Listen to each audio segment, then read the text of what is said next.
All right, back with another update here. A lot of stuff going on.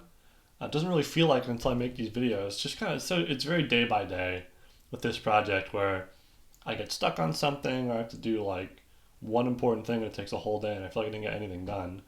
But then I do these videos and it all feel like it adds up for me. So yeah, so we're back inside here. Last video was in the garage. Obviously, I've gotten some stuff done here, so the steering wheel and column are actually mounted in their final positions, which is pretty cool. A little bit of work there to do still, but feeling really good about it. Because I did that, I could get the pedals in, and in CAD at least. So, happy about that. I got some cool parts to kind of get this all together. Did some work at the back of the car, so gonna go over all that. It should be a pretty good video today. It's like a lot of little important stuff, which is like, every video is kind of like that. But anyway, if you don't know what this project is all about, I'm building a all-wheel drive hybrid sports car in pieces in my garage, and I have all the mock-ups all over the place. The idea is that you have an electric front axle, you have a bike engine in the back, they get along really well, you can do all kinds of cool stuff with them, and the chassis is very flexible, so it uses very little hard tooling. 3D printed body panels that get treated with fiberglass, all kinds of cool stuff like that. Yeah, I have enough money to build one prototype. I would like to spin it into a business. I actually wrote a whole, if you're really curious about the entire picture here, I wrote a story about it on my blog that you can read. It's like a couple thousand words. It takes you a couple minutes to read it. But it kind of describes everything I want to do in one place. So if you don't want to go through all these videos, kind of get the gist of what I'm doing here, then that's a good place to go. I'll link it in the description. But anyway, let's get into talking about what got done here. All right, so let's kind of do first things first here. I was going to talk about some rear chassis stuff first because a lot has gone on there, but I'm going to talk about what's in front of us here to start. So as I said, steering column is located. It's in a good spot. So I ordered some tubes from Fabworks. They have laser tube cutting now, if you didn't know. Very economical. Showed up very quickly. These parts are maybe actually final for the vehicle. I might use these actual tubes in the final chassis. But it's just two tubes that mount the steering column. They have a bunch of other small holes in them to mount other stuff too. The deal is that, I might have talked about this before, but you think you might be able to plan for everything in a car like this and make all the holes in CAD and everything before you order the actual parts, like the chassis parts. But the reality is that you would make a lot more progress if you just had the chassis in the garage and you could hold the parts in your hands, put them in place where you want it to go. So as a result, I'm just putting kind of like a lot of mounting holes in a lot of different places. And when I need to mount something, hopefully I'll have a hole there for it. And then in the final vehicle, I'll just delete all the holes that are not necessary. So that's what's going on with these parts, if you notice all the small holes in them. But the steering column's in a good spot. The collapsible part's fully extended, so as safe as it can be. It's not actually hooked up to the front axle right now. I have a dowel in a place of the actual steel rod. It's going to be a part of the steering, just because I want to avoid cutting and welding steel for as long as possible, but still get this stuff in place. Because I got the steering column in place, because I got these middle tubes, I was able to finally mount the pedals in the car. So currently in this mock-up, this is kind of previous generation for the most part. It's still very useful, obviously. But I went to overhung pedals, and mounting them was just kind of a doozy. It was hard to figure out how to do, but I just kind of put my head down in CAD and figured out a really good solution. So I'll show you that now. The overhung pedals have a lot of advantages, especially with the manual chassis where the interior space at the front there kind of gets a little limited. There's a lot of other good reasons to do it too. But because I had the steering column in place, I could figure out, yes, the master cylinder is going to clear. Yes, I can do the right routing, all kinds of little stuff like that. So that all looks pretty good. Still some other little stuff to figure out there, but as always, that's all looking nice. And now that that's all square, I can kind of move on to the next interior stuff, which is going to be pretty cool. So other stuff on the front, the front suspension saga continues. I got the fork, actually, I think in its final form. So I've been playing around now with for like several updates here now, and finally got a good design. I think it was the last episode, the one before that, and it was just not really super manufacturable. It was like just an expensive milled part. So I finally got it to a spot where it still has a milled part in it, but the actual like kind of fork uprights on it are laser cut. Saves a ton of money. Just gonna have to red Loctite the shit out of that to make sure it doesn't come apart. But it clears when it steers. It it all just looks nice. I have that mocked up right now, and because I have that, finally, I ordered the coilover for the front there. So, you know, you got to kind of get into a whole thing when you go to order coilovers because the damping is like you'll be able to adjust. I got adjustable dampers. I'll be able to adjust the damping, but the spring rate is like one of those things that like kind of track that guys like obsess over. And in my case, there's just so few known values that I'm sure one of those dudes would like talk my ear off about it. But it's like it's all based on how much your car weighs, and I just don't know exactly how much this car is gonna weigh. I have a ballpark estimate of how much weight's gonna be on the front axle, but until I put the car on the ground, I just don't know. Basically, I did a ballpark estimate on the spring rate, and I bounced it up like 15 or 20 or 25 or 50 pounds per inch. If the suspension is too loose, then I just immediately have to return the coilover because the car is going to like drag on the ground and scrape. If it's too stiff, it's just uncomfortable. So I decided to go on the side of being a little too stiff. But those are in the mail. It was like $500 for the coilover and the spring. So hopefully I can use that. Well, I'm definitely going to use that in the front. Hopefully I'll be able to use that to mock up the rear suspension too. That would be really nice. But I think I might have to have a slightly different style of mounting there. Because this is an eye-to-eye mount. So you just put a bolt through them to mount it. Whereas on the back here, the Corvette is designed with a fork on the coilover that goes around a rubber bushing. I'll show you a picture of what that looks like. But basically, I'm going to have to get like a strut kind of top to it and then adapt that to a fork of my own design so I can mount it to the bottom of the Corvette controller.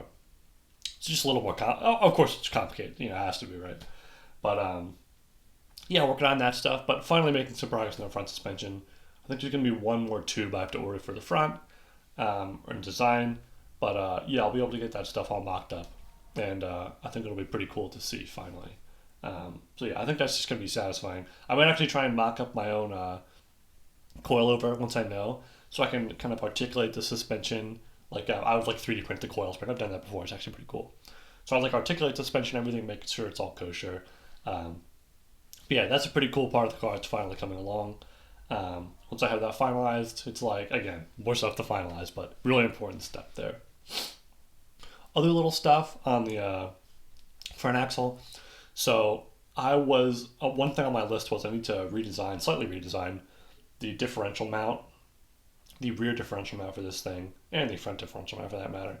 But the way it mounts now is that I decided to mount my firewall on the outside of the car. Well, that kind of sounds funny. So there's a couple places to mount the firewall in my case, where it's like, oh, I can mount it on the inside of the vehicle, just directly in front of the pedals, or I can mount it on the outside of this tube, which each have their kind of pros and cons. I decided to go outside, more interior space. It's an easier firewall to design, but that means I have to design the firewall before I design the rear diff mount, because the rear mount for the front diff, I should say, needs to mount to that firewall. So that had to be designed before I did that. So I got both those things done. At least one of them. I actually can't quite remember if I got the front done yet, but definitely got the firewall done. Good design. Fits in nicely, mounts nicely. Mirrored it over, so I got both sides. So that was good. And then, yeah, I gotta do I gotta order more tubes, start testing more interior pieces. And another small thing was, just the front diff mount I have to figure out. So yeah, just a lot of little stuff up there, but that's really coming together. I'm really happy with that. So yeah, sooner or later that should be completely mocked up and I can just get away from the front of the car, which will be awesome, like finally. So yeah, speaking of that, let's talk about some rear mock-up stuff. We were in the garage last time. I actually got a lot done there, so let's go into that now. So now for some rear chassis stuff. So the engine is now totally mounted, which is just really cool.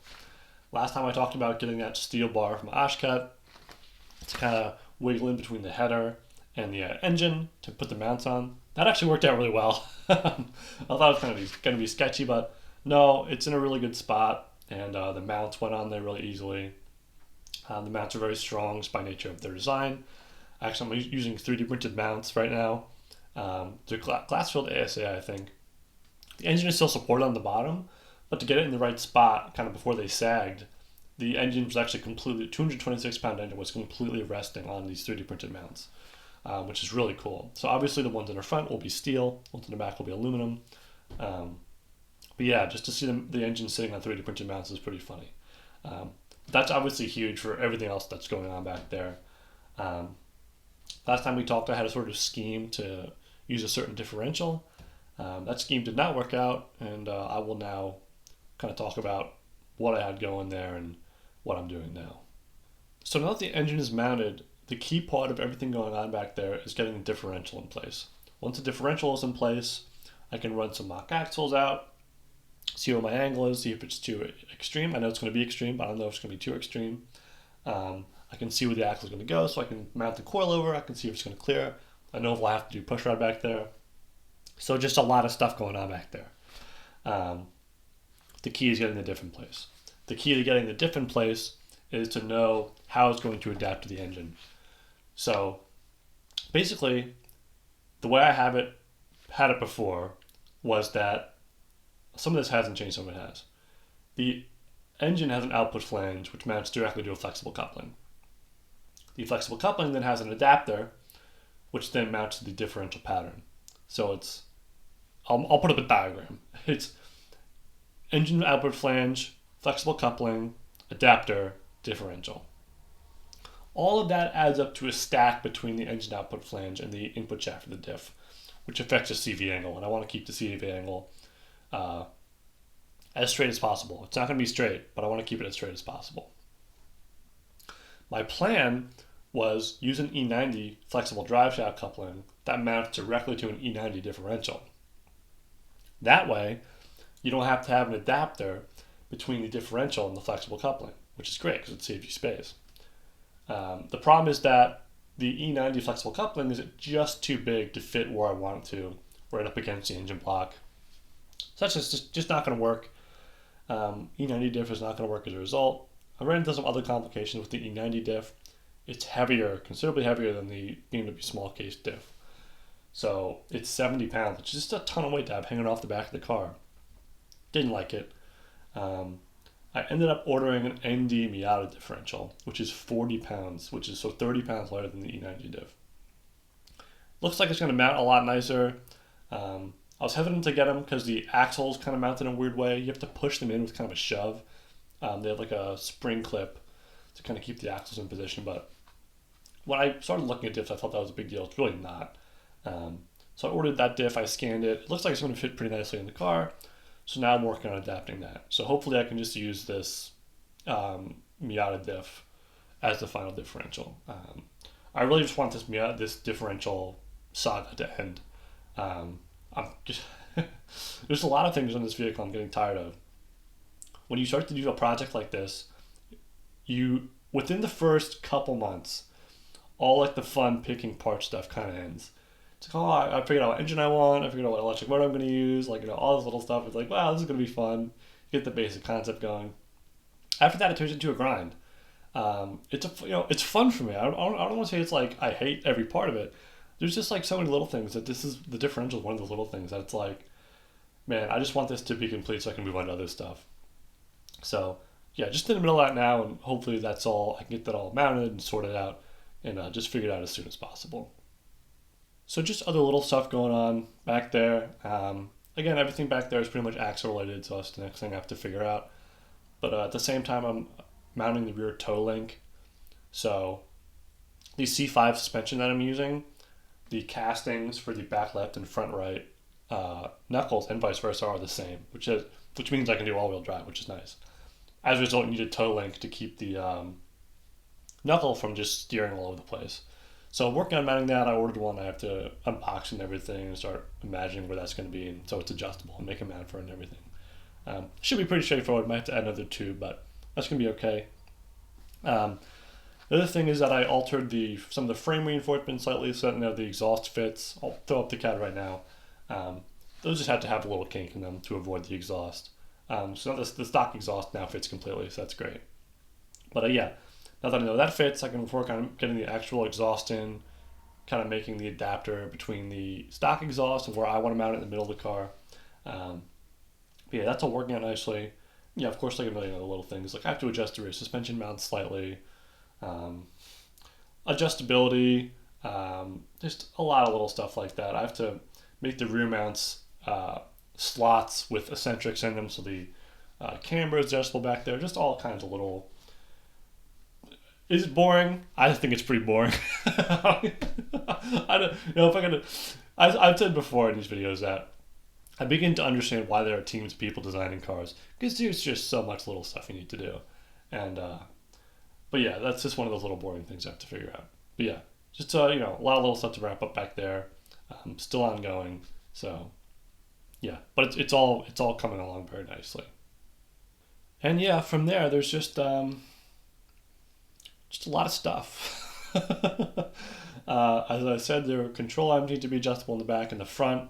They can just have spacers. Just the way the upper controller mounts, the camera can be adjustable that way. It's a lot easier. Um, I have to go into the braking system. So I talked about the master cylinders and everything. I have to start planning that. I have to start doing those kind of wire mock-ups for the brake lines. Shouldn't be a huge deal, but will probably be more fun to do in here than outside. It's going to start getting warm soon, so that's going to be cool to start, I guess. I don't know. I have to figure out all the brake line routing and stuff, which I don't know if I'll enjoy that or not. So yeah, pressure, switch, hard lines, bulkhead fittings, T's, all that kind of little stuff. I talked about the exhaust collector design, which I'm actually kind of looking forward to. That'll be fun. And then the rear diff mounting. Then after that stuff gets done, it just turns into everything else. I feel like I talk about it every video. Electrical, plumbing, for the coolant, radiators, all sorts of stuff. So yeah, just kind of a smaller update today. Uh, you know, I think I'm in the thick of it more than I ever have been in the thick of it here. Just so much little stuff. So many tiny problems to solve that just seem so insignificant, but it has to be done. Stuff like the firewall. Like, you need a firewall, obviously. You need to weather tight this car as much as you can, but it's like, man, just like a million things like that. It is so easy to lose motivation. Well, I should say, I lose motivation up to a point. There's certain points where I'm working on this project and it's like, man, this sucks. It's hard to know, should I stop and take a break? You know, I only have a certain amount of money to finish this project, and I have fixed costs. I have a mortgage and I have health insurance and a car insurance and all this stuff to pay. So the longer it takes me to do this project, the more money I end up spending on those fixed costs. So every time I'm like hovering over picking expedited shipping on something, I usually click it. Because like how much money am I saving on just time versus, waiting for something and actually saving that money? So yeah, I'm just thinking about that a lot now. And it's like, so yeah, when I get demotivated to a certain point, it's like, yeah, but I just want this so bad. you know, that's the thing with this project is that I think if I didn't believe it was such a great idea, I would have stopped doing it a long time ago because building a car is just tedious. And but I think this thing is going to be so fun to drive, and I can't wait to do the other iterations. You know, every time I get demotivated, it's like, yeah, but you're going to get a new car. It's going to be so good. It just gets me just so worked up. And yeah, the challenge from there is just like, when am I burned out and when can I keep working? That's the hardest thing for me to really put my finger on. But yeah. Anyway, so I went up on a little tangent there.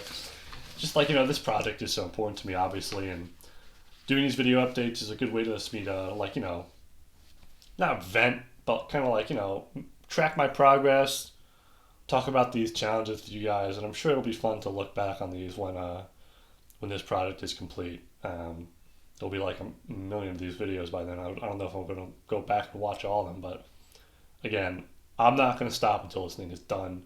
So, you can only demotivate me so much. But anyway, I'll close this video off here. Again, in the future, it's just so much more little stuff to work on. Um, Next couple of weeks, I'll have more updates for you guys. Hopefully, more substantive stuff. It'll be cool to see the suspension and everything, seeing that actual part. But yeah, for now, I think that's it. So again, I appreciate all your support. Hi to all the new subscribers. And yeah, I'll talk to you guys next time.